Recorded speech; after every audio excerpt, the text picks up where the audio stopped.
The other wheel of life spoke is the mentor and education.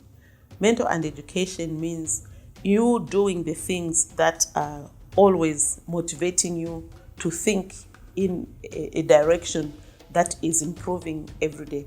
With innovation, with all these things that are coming, COVID, people dying, people getting sick, people getting frustrated, you have to always exercise your mind in doing or going towards the things that are going to increase your knowledge in the mental and education area.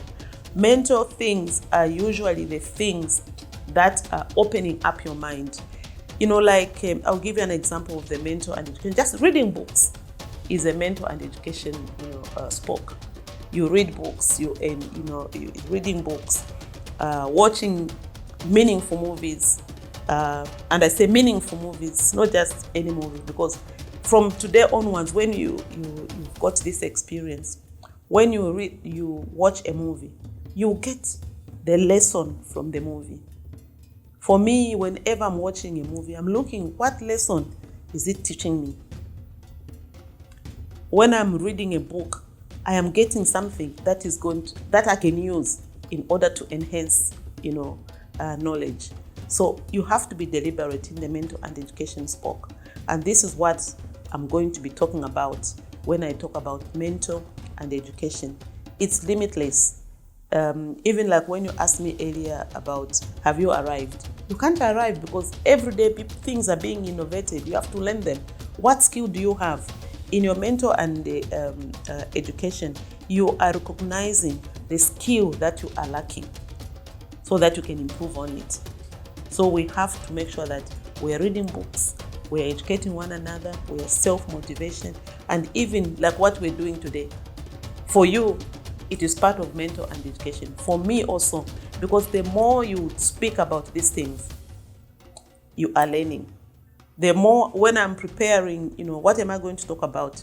It's mental and education, and I'm learning through that.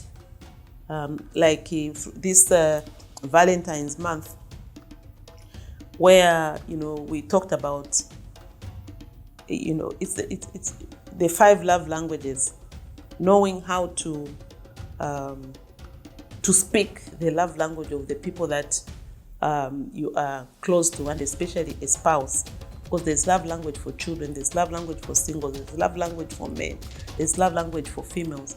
But the general love language that we're talking about, which enables you to speak the language of your spouse, speak the language of your children. This is mental and education, because once you know, you're going to, you're not going to work so hard on your relationship, but you're going to work smart, because you know that if you are Bemba, I speak to you in Bemba, you understand, like the mother tongue. If I go to my grandmother and speak to them in French or in English, even if I'm speaking to them a nice thing, they will not be able to understand. So this is even in relationships. We must speak the language of the people that we are communicating to. We have to communicate properly so that our mental and education is opened up. So in mental and education, we have to make sure that we are every day learning. We are motivating ourselves to learn the skill that we are missing so that we are successful in the way that we do things. So that's what it is about the mental and education.